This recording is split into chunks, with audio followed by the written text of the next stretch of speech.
नमो नमः विद्यार्थी मित्रांनो, आपण या व्हिडिओमध्ये पाहणार आहोत दोन चलातील रेषीय समीकरणाचा आलेख कसा करायचा. Graph of a linear equation in two variables.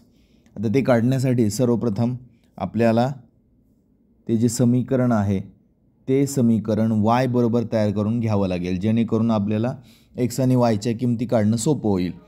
मग आपण हे जर समीकरण y बरोबर तयार करून घेतलं तर ते समीकरण होईल y बरोबर 2x वजा 4, कारण y आणि 4ची जागेच्या आतला बदल होईल y बरोबर 2x वजा 4. असं केल्यानंतर जर आपण xच्या जागेवर 0 घेतला तर yच्या जागेवर बनेल -4 आणि मग बिंदू बनेल 0 ऋण 4.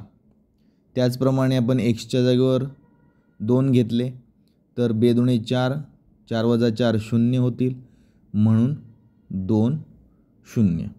त्याचबरोबरप्रमाणे xच्या जागेवर 3 जर घेतले आपण तर होतील 2, कारण 2 त्रिक 6, 6तून 4 गेले 2 होतील, म्हणून आपल्याला बिंदू मिळेल 3 2.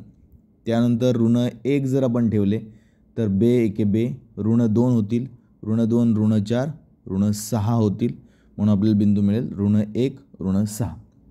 अशा पद्धतीने आपण 4 बिंदू काढून घेतले. आता हे चारीचे चारी बिंदू जे आहेत आपल्याला आलेख कागदावर पहिल्यांदा त्यांचं स्थान निश्चित करायचं आहे. सुरुवातीचा बिंदू जो आहे तो 0 ऋण 4, x अक्षावर आपल्याला 0 पाहायचा आहे आणि y अक्षावर ऋण 4 तो बिंदू या ठिकाणी आहे. मग तो बिंदू आपण तिथे निश्चित केला. त्याच्या कडेला वर्तुळ करायचं छोटंसं.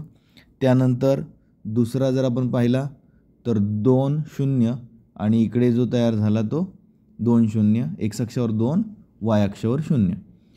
त्यानंतरचा बिंदू आहे 3 2, x अक्षावर 3 पाहायचा, y अक्षावर 2 पाहायचे आणि त्याचा बिंदू मिळाला 3 2.